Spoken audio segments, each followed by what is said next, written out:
जी 12:01 हो गया, मगर दुबई वालों ने कहा है कि बुर्ज खलीफा पे पाकिस्तान का झंडा नहीं लहराया जाएगा, नहीं नजर आएगा। ये औकात रहेगी हमारी।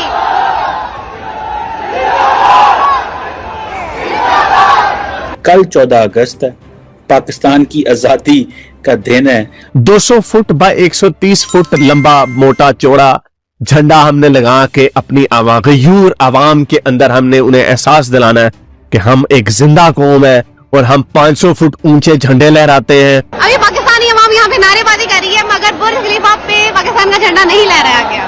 सो सैड, प्रैंक हो गया पाकिस्तानियों। जिस तरह तुम लोग के साथ तुम लोग की कमेंट कर रही है, यही तुम लोग के साथ होना चाहिए। वो चांद पे पहुंचा रहे हैं अपने बंदों को। हमसे यहाँ पे अपने बंदों का इलाज नहीं करवाया जाता, हम मेडिकल टूरिज्म के लिए उनकी भीख मांगते हैं। किसी के पास पैसे हैं, कोई झंडा खरीद रहा है, शायद अगले साल ये झंडे के भी पैसे ना हो, लोगों के पास झंडे के पैसे रह जाएं।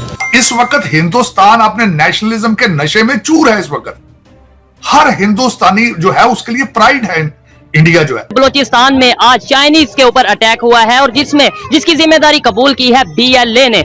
ये जो भारत चीनियों के ऊपर हमला है, इट सिंबलाइज आज आपके, बल्कि चाइनीज एम्बेसी ने बड़ा सख्त एक नोटिस उसका लिखा है और उसमें 4 जो चाइनीज इंजीनियर हैं वो मारे गए हैं खबर के मुताबिक, और 7 के करीब जो पाकिस्तानी हैं वो भी उसमें जिनकी जानें गई हैं। हिंदुस्तान का दोस्त, जिगरी दोस्त, मिलिट्री एलाई बन गया अमेरिका, उसके साथ दोस्ती रख के वो कहते हैं कि हम बैलेंस करना चाहते हैं हमारी फ्रेंडशिप। हर दिल से यह आवाज निकल रही है कि हमें छोड़ दो, हमें आजाद कर दो, अल्लाह का वास्ता हमें माफ कर दो। ठीक है, हमें छोड़ दो, हमें आजाद कर दो। ये बात की जा रही है 14 अगस्त की रात को। आजकल एक दो चीज चली है कि 23 मार्च और 14 अगस्त को कभी परेड हुआ करती थी, कभी एक वो निकला करते थे। आज मैं देख रहा था कि इंडिया वाले फुल ड्रेस रिहर्सल कर रहे हैं और परेड कर रहे हैं।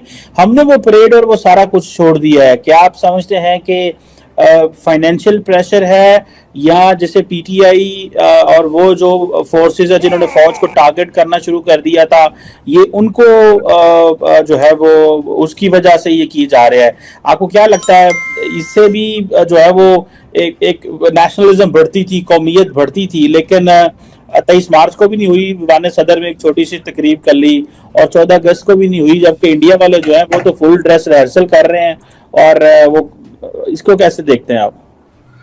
चीमा साहब, 14 अगस्त वाले दिन, बल्कि मैं बताऊंगा 15 अगस्त के लिए तो यहाँ से कांग्रेसमैन उनके जत्थों में जत्थे जा रहे हैं भारत अपना अटेंड करने के लिए। उनकी 15 अगस्त की जो सेरेमनी है, हमारे फाइनेंशियली हो सकता है, और सीरियसनेस नहीं है, और दूसरा है कि हौसला खौफ हो कि वहां पता नहीं कि वो गामा ना हो जाए, ये ना हो जाए, फला ना हो जाए।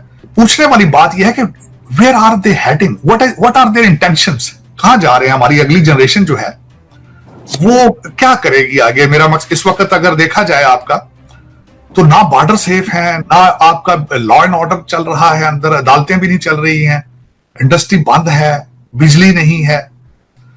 बिजली आपने इतनी महंगी कर दी, कोई चीज आप मैन्युफैक्चरिंग नहीं कर सकते। आपको पता है आपके किया के 4 शोरूम बंद हो चुके हैं पाकिस्तान के। किया इज रैपिंग अप, और ये सारी चीजें लोगों को पता है, आपके रूलिंग एलीट को बिल्कुल सारा पता है कि व्हाट इज आवर डायरेक्शन। दूसरी साइड पे अगर देखा जाए तो मैं बल्कि आपको बताऊंगा कि भारत के अंदर एक मुकाबला हो रहा है कि अपना सर्च इंजन अपना बनाए। $4 लाख उन्होंने उस पर इनाम रखा है, जो बनाएगा उसको पैसे दिए जाएंगे। वर्सेस हमारी कोई फोकस ही नहीं, किसी चीज पे कोई फोकस नहीं है। कोई इस वक्त 25 करोड़ जो लोग हैं, अगर मुझसे पूछें, सारे नाउम्मीद हैं, मायूस हैं। और मेरे ख्याल में तो पाकिस्तान में आगे आपको एंटी डिप्रेशन चीजें का बंदोबस्त करना पड़ेगा, नहीं तो फिर आपके मजीद हालात खराब होंगे। जिस टॉपिक पर बात करने वाले हैं वो बेसिकली ये है कि अगर हम यूएस की बात करें तो प्रेसिडेंट की रेस में अमेरिकन जर्नलिस्ट भी, और अमेरिका में जिसका ज्यादा चर्चा है वो है एक इंडियन ओरिजिन के, जिनका नाम है विवेक रामास्वामी। ये बोला जा रहा है कि ये डिजर्विंग है प्रेसिडेंट की सीट के लिए, और सिर्फ विवेक रामास्वामी ही है जो डोनाल्ड ट्रंप को मात दे सकते हैं। वहां पर विवेक रामास्वामी का पहले बैकग्राउंड में बहुत ही ज्यादा यंग है, हाईली टैलेंटेड, हाईली सक्सेसफुल, 38 की एज है इनकी, सेकंड जनरेशन इंडियन अमेरिकन है, हार्वर्ड से। उसके बाद इन्होंने अपने काम जॉब्स वगैरह की, फिर अपना बिजनेस भी शुरू किया, बिजनेस को सेल आउट किया, फिर अपना दूसरा वेंचर शुरू किया। Currently his net around $638 million। तो इनकी अगर सीवी देखें, बैकग्राउंड देखें, तो that is more than impressive. मैंने इनके बहुत सारे इंटरव्यूज वगैरह भी देखे हैं, हर चीज देखी है। The way he talks is के ही इज अ नेशनलिस्ट। इनकी जो बातें हैं नेशन फर्स्ट, जो पॉलिसी या जो सॉल्यूशंस ये बताते हैं उसके अंदर अमेरिका क्या भलाई कैसे होगी, अमेरिका नंबर 1 पे रिटेन कैसे रहेगा, वो सारी बातें हैं। तो दुनिया में आज पूरा पिछले 50-60 साल से यही चल रहा है, जो नेशनलिस्ट बातें करे उसे राइट विंग बोल दो और जो नेशनलिस्ट बातें ना करे उसे लेफ्ट विंग बोल दो। तो ये पिछले 50 साल से दुनिया का एक अलग से फ्रॉड चल रहा है। बट अगर रिपब्लिकन की बात करें तो रिपब्लिकन में एक और है निकी हेली, वो भी इंडियन ओरिजिन है। और आफ्टर ट्रम्प जो सेकंड वो सबसे ज्यादा किसी के चांसेस हैं तो वो विवेक रामास्वामी के हैं। ये बहुत ही स्ट्रॉन्ग कैंडिडेट हैं और इनका जो इम्प्रेशन है अमेरिकन पब्लिक पे, आप इससे अंदाजा लगाएं कि ये एक टीवी शो पे गए थे, उधर होस्ट ने से सवाल पूछा CNN पे, इन्होंने ऐसा जवाब दिया कि वो होस्ट की नौकरी चली गई। तो he is very very competent and he is very very talented. अगर ट्रम्प को जेल नहीं होती तो ट्रम्प ही जीतेगा। और ट्रम्प का अभी एक स्टेटमेंट आया हमारी वीडियो कॉल से 1 घंटा पहले कि if I will fight into 20 elections there are 100% that I will win. और वो बात सही कह रहा है, क्योंकि अगर लास्ट इलेक्शन भी जो हुए हैं 50% अमेरिकन मानते हैं कि वो इलेक्शन रिग हुए थे, वो इलेक्शन साफ सुथरे नहीं हुए थे। 50% अमेरिकन ये मानते हैं।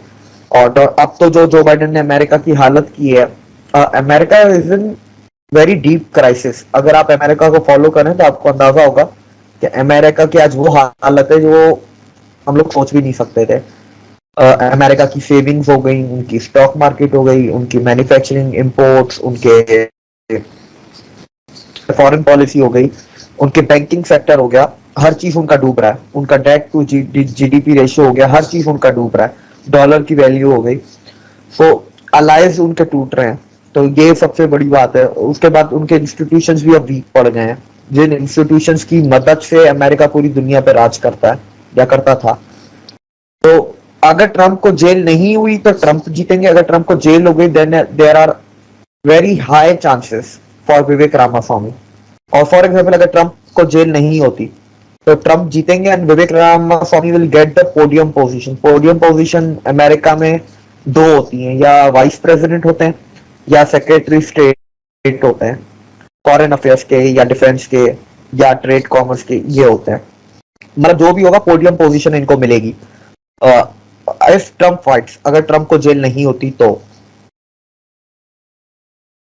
बिल्कुल विवेक। और अगर विवेक रामास्वामी की बात की जाए तो इनकी नेटवर्थ $600 मिलियन के लगभग है और काफी ज्यादा इंटेलिजेंट इनको बोला जाता है अगर यूएस की बात की जाए, और काफी ज्यादा डिजर्विंग भी है।